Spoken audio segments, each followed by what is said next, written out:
Il-kelma inwadar isem il-Park Nazzjonali li se jsir fin-naħat isfel ta' Malta hija mnebħa minn inwadar isem ta' żona biswit il-park ħdejn il-fortizza ta' Sananard. L-istess kelma li mnebħa minn nadur li tfisser post filgħoli fejn wieħed jista' japprezza iżjed in-natural ta' din iż-żona. Żona li toffri ġmiel li sforzi telqa li tħallit fih ma jistax ikun apprezzat.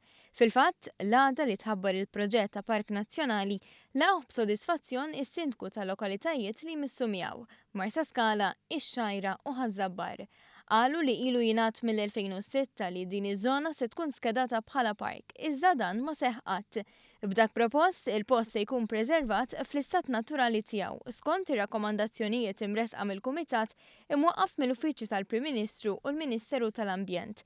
Ir-rakkomandazzjonijiet li kif spjega membru fih dan il-Kumitat, Ruben Abela, saru wara proċess li analizza l-istat taż-żona bħalissa.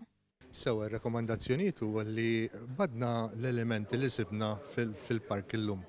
Hemm elementi li huma pjuttost ħżina, oħrajn li huma tajbin. Ir-rekomandazzjonijiet qed naraw kif nistgħu nieħdu l-opportunità fuq l-affarijiet tajbin u sbieħ li hawn, mod partikolari l-ambjent naturali, il-pajsaġġ u l-wirt kulturali.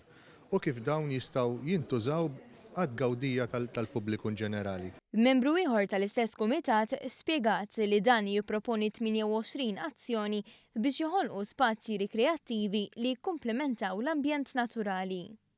Din il-parti tal-Kosta f'Malta hija naħseb l-aħħar parti li teżisti fil-Gżejjer Maltin kollha li mhijiex mittifsa minn żvilupp urban. U għandek manifestazzjoni ta' kif tinbidel il-parti maħduma mill-bidja xatt il-baħar u anke l-baħar innifsu.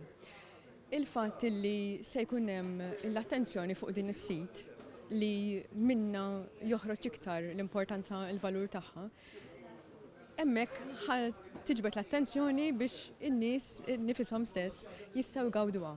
Silvio Parnis, ċermen tal-Kumitat Konsultattiv għan-Nofsinhar ta' Malta, qal li l-proġett huwa wieħed mistenni għaliex bħal ħafna oħrajn se jtejjeb l-ambjent fir-reġjun ta' Malta li kien minsi għal snin twal.